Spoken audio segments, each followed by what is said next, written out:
Heard that during the holy month of Ramadan, the Shaitaan is chained, but still people sin during that holy month. How could that be possible? Beautiful. During the month of Ramadan, the Shaitaan is chained. And so how is it that people sin? The first thing to do is to correct the question. You have to understand the ahadith of the Prophet ﷺ in the light of other ahadith. Excuse me. So we have a hadith which explicitly says, Maradatu shayateen, that the most evil and the most experienced among the shayateen are chained. So many of the ulama simply say that those who have the most effect on people, those who are most experienced in misleading people are chained, whereas the regular shayateen are not. Therefore, that explains that people continue to sin. Number one. Number two, let's assume that the person did not understand the hadith in this fashion, or they have another interpretation of the hadith. The second thing which could be is that an-nafsul ammaratu bis-su'.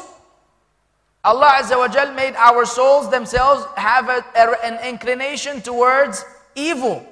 So it could be that whatever a person has been committing of sins before Ramadan, it haunts him in Ramadan because of his own doings. It's not the shayateen, it's ourselves. You follow me?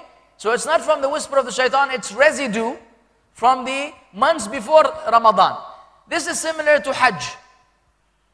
Many people think that, they can lead a life of a lousy Muslim, and then when they go for Hajj, khalas, they will fix the situation, come back, newborn, ready to go to Jannah.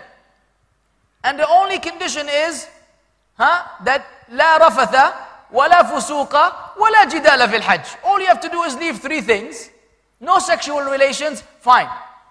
And no disobedience, and no argumentation in Hajj. So you see the people during Hajj.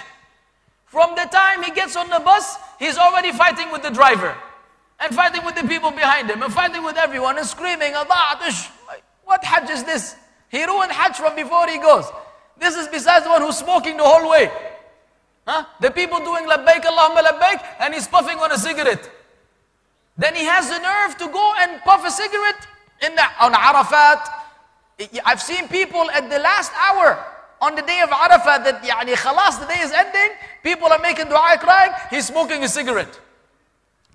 Allah musta'an, sallallahu al-afiyah. See? So they think they can do it at Hajj. You can't do it like that, akhi. You have to train yourself before Hajj to be able to deal with the people on Hajj. Otherwise the people will drive you crazy in 5 minutes. Muslims from all different backgrounds with different cultures, it's impossible to be able to refrain from arguments and from disobedience unless you're trained. Similarly, it's impossible to do it in Ramadan unless we are trained. So if we haven't trained ourselves, Ramadan comes, even if the shayateen is away, we are still there. We bring it on ourselves. Allah musta'an.